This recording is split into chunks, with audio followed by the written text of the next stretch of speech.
Welcome back, Bob the Vapor Computer Guy. Today we're taking a look at a new mod from Wismec, and it was sent in for the purposes of this review. This is the Ravage230.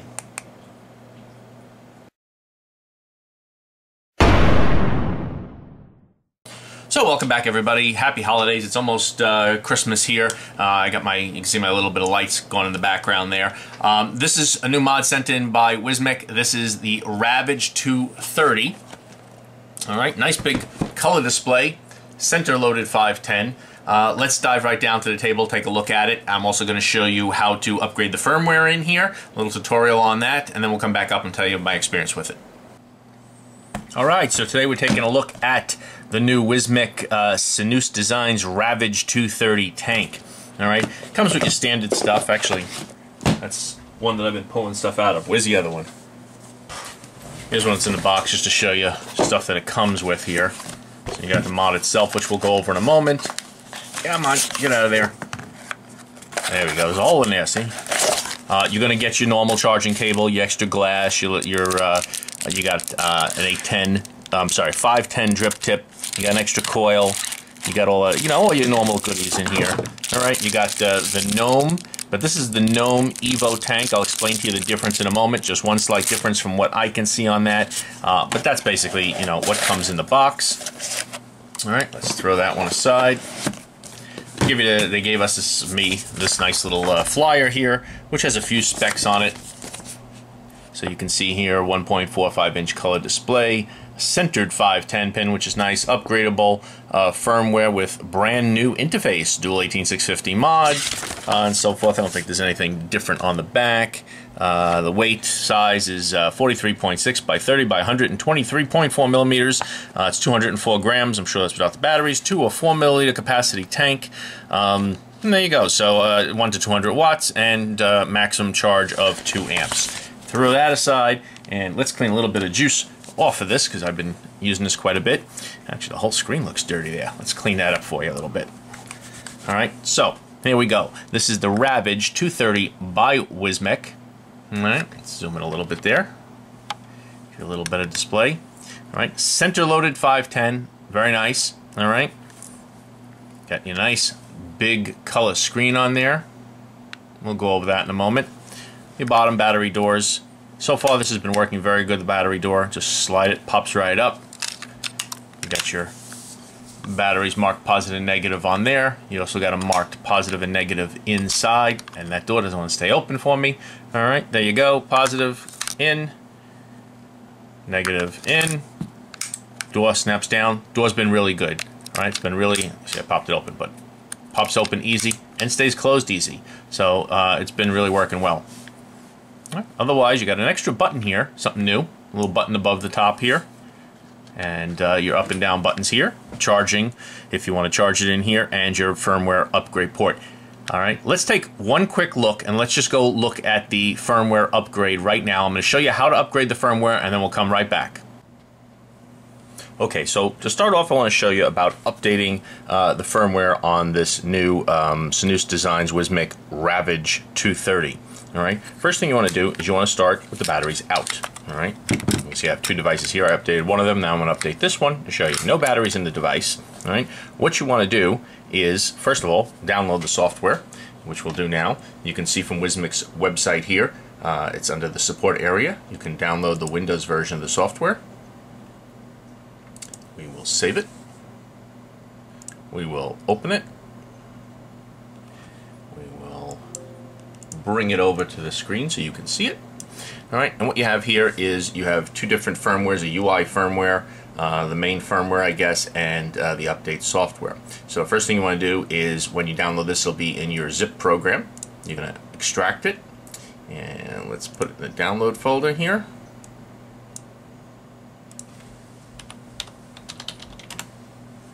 All right, and we'll go and find the file.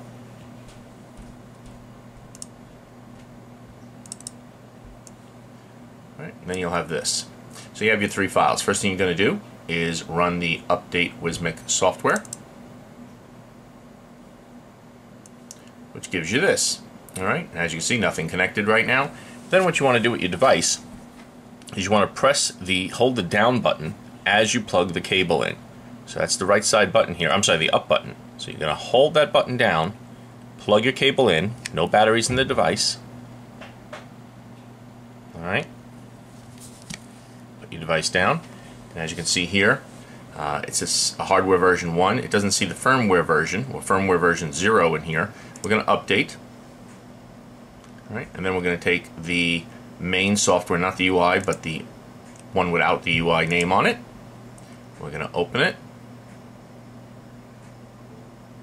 And there you go, firmware update complete. Then what you're going to do is you're going to go to the, and as you can see, it updated it right here. You're going to go to the UI update. You're going to choose the UI software, and you're going to update that. That one should take a little longer. It's a bigger file. Let's give it a moment there. And there you go.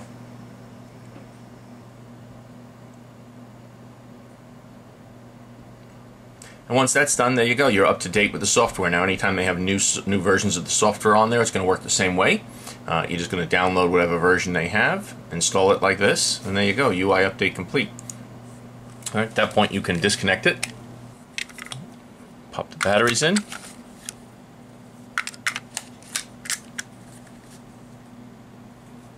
Device comes on. 3 clicks. And we can go over to the info, version, and hardware, firmware version 1.0, and you're up to date. So there you go. That's how you update the software on most of the Wismec devices, but this is specifically for the Ravage230. Alright, let's move on. Alright, so let's take a look at the screen here. Your button is this whole side door here. Side button, it's like, squeeze the whole side. It matches on both sides. This is the squeezable side, up, down buttons, and this extra button here, which we'll talk about in a minute. Alright, so you got your screen. Alright, 1, 2, 3, and you go into the menu. You got your mode, settings, info, exit. You go into mode, hit the button, you got your power mode, you got your real-time clock mode, temperature control mode, TCR modes. Go back to power mode, 1, 2, 3. Settings, if you go into settings, you'll have your coil lock and unlock in temperature control mode. You have your power settings here. Don't know why, I guess, for temperature control. When you're in temperature control, this will be your power that you're setting for the coil. Subpara, what that chooses is on the display whether you want to see puff, time, or amps. I like to see the amps. Alright, preheat mode. You can set the power, whatever you want it to be. And you can say for how long. I have it off. And then you can exit out of that mode. Alright, clock. You can set your time and date in here. It's in military time and I guess I'm going to call it European date, where it's month, day, year. 1, 2, 3, get back in the menu. 1, 2, 3. Alright. So as you go, preheat, clock, timeout mode. I'll give you a choice of 5, 10, 15, or 20, or off. So how long you can hold the fire button down before it'll time out. Exit brings you back to the main menu. Info. In the info you can see your actual battery voltage for both batteries. The version of your software and hardware. Exit. And you can exit out. Alright. This button up here, when you press it, puts you in stealth mode. So you can, when you're vaping, obviously right now it's not going to do anything because there's no atomizer, so I'm getting an error. But when you have an atomizer, let's throw it on there. When you have an atomizer on there, and you're vaping, atomizer low. Come on. Let's get it to read this thing right. There's something wrong with this coil. I just grabbed it first thing I saw. There we go, 0.47. Alright, juice in my hands again. So if you put it in stealth mode, now you can vape. Alright, and you'll be in stealth mode, but you just hit the button and you're out of stealth mode, which is nice. So if you want to see what it is, you turn it back on. You want to save a little extra battery power, you just turn it right off. Alright, hold the up and down button. Key lock. Hold them again. Key lock off. Alright, if you want to see scrolling speeds, no, key lock is still on. Let's turn the key lock off. Key lock off. Scrolling speed.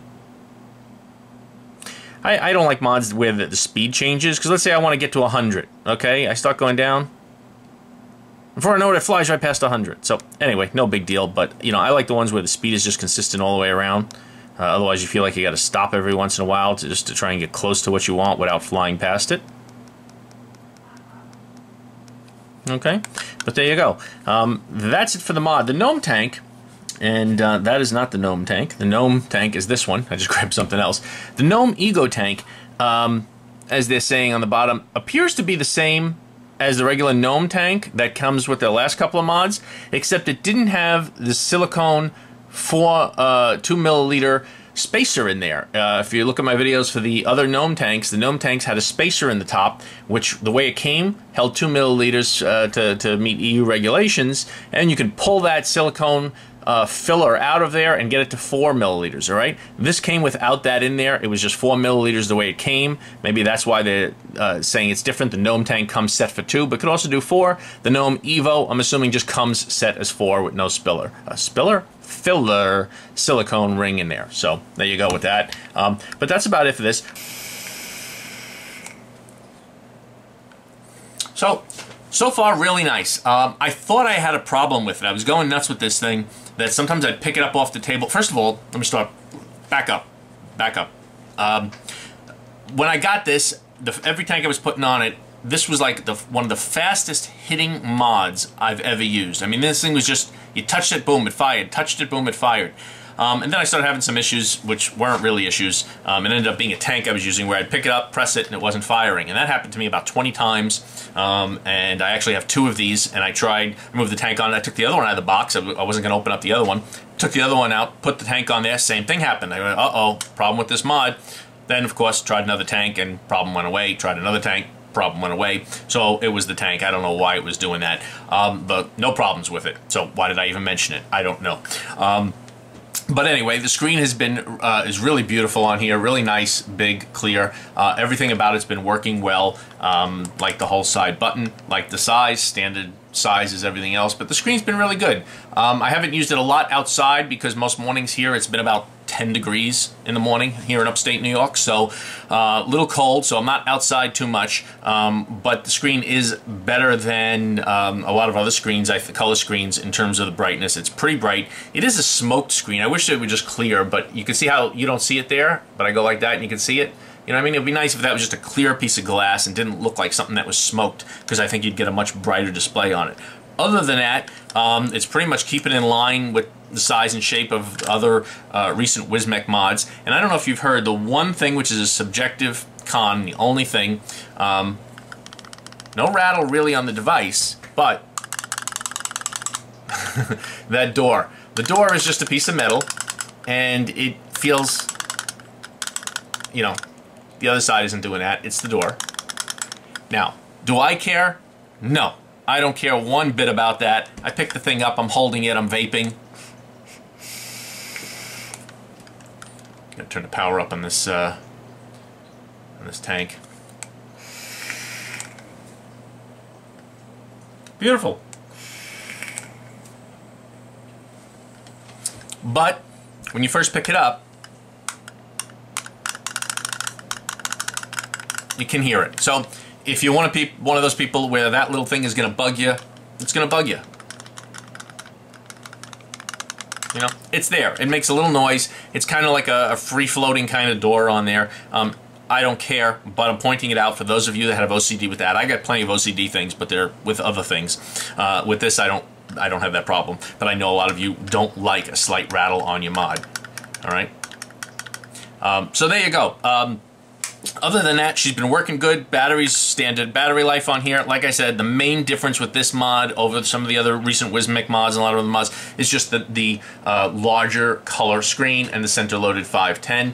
And it's been working good. So you saw the up close, you saw the tutorial, you see the mod, and that's all I got to say about that. Thanks a lot for watching, and I'll see you a few more times with a few more reviews before the holidays come, and I'll be taking that weekend off. And then we'll see you next year. So, see you soon. Thanks for watching. Bye.